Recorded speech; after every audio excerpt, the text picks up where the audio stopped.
So the bracket is set then for the round of 16. It all starts tomorrow. All eyes on Sunday, of course, we've got this incredible double header.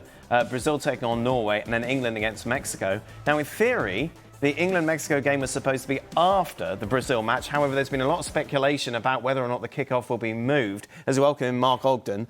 Mark, this has been quite a strange story over the last 12 hours. Where did it start? Where did it begin? What's happening? And how's it going to finish? Well, they started at Mexico midday New York time. And the story was that weather forecast in Mexico City is really bad on Sunday evening. Storms threatened. It could be a severe delay to the game.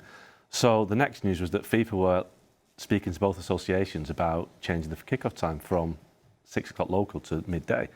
Massive change in timing. Yeah. Obviously, England weren't due to leave Kansas City, their base, until mid-afternoon. They were due to land in Mexico at 5 o'clock local time. So really closed down the England preparation time. But the English FA were completely unaware of this. They were like, well, nobody's told us. FIFA were having talks about this, but they didn't know anything about it. The Mexican FA, it turns out, were also not happy about it. Javier Aguirre, the Mexican coach, he was furious, wasn't he? Absolutely furious about it.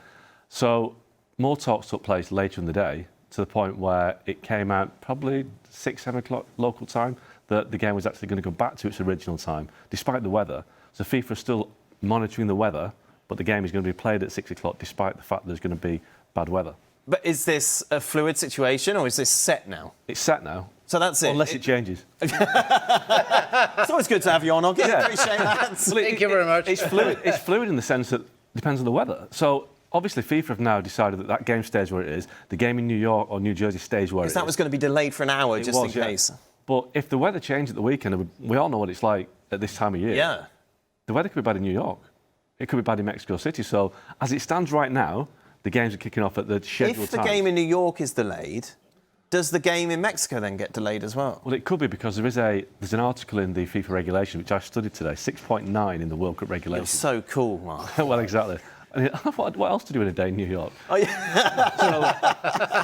But it says that FIFA has the ultimate right to change games and fixtures at their behest. So it's up to them. It's not up to the local government or the FAs or anything. It's totally up to them. So if there is bad... I mean, there was bad weather at Mexico-Ecuador the other night. That was delayed by an hour. Yes. Anything can happen. We were speaking to your fiancée-to-be, Kieran, and you had a major strop over this, because you were supposed to be... You're flying to this game and you get in at 11:55. That's right, yeah. So it was just all about you. That was the issue. Absolutely. You spoke to Infantino, sort it out. Yeah. Managed to... I've got an extra ticket if you want to come.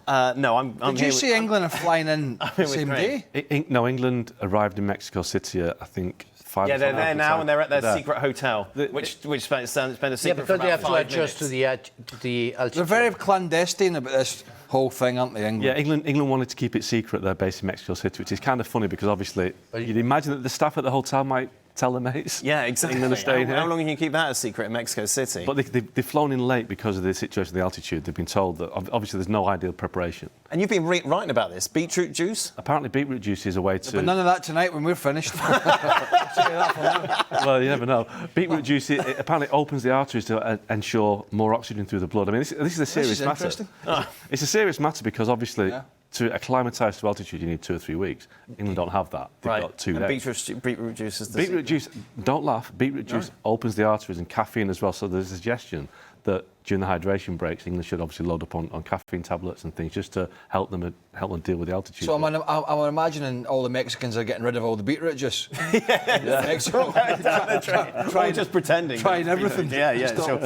I mean, how has Tuchel spoke about this at all to the press? How worried is he? He said it's impossible to prepare. He's actually admitted that because physiologically it is impossible. But there is a theory that it's called the fly-in, fly-out theory, where you go in 40 hours before you actually, participate, and that the factors will be lessened by the fact you're going in so quickly. But I mean, I was in Guadalajara early in this competition. It's lower than Mexico City quite a lot, but it's still at altitude. And for 2 days, I had a headache. And I don't make any jokes about, I didn't drink. I was on water all the time.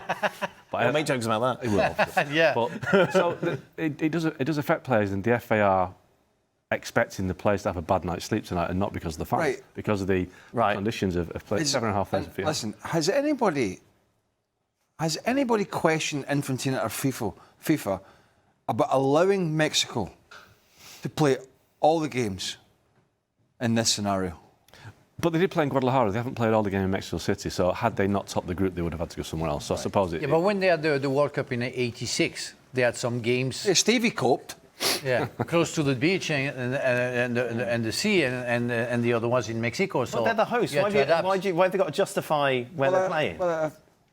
I'm just saying, playing it with that advantage. That's your host. You're the host of the tournament. Well, the you US get an advantage. the That's US life. have Well, stayed on not an altitude advantage. But that's what happens. The US That's what happened in '86. How the hell do you know? exactly. What do you mean? How do I know? I don't know why you're going, oh no, why are FIFA letting this happen? Well, That happens when you're a host, doesn't it? No. That's the difference. No, it You're isn't. dealing with heat. Altitude. Dealing with altitude is different.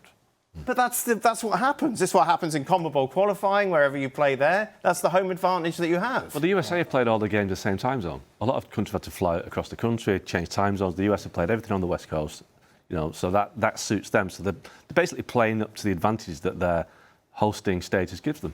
Anyway, are you English going to use this as an excuse if you do get put out? Absolutely. The disruptions caused chaos.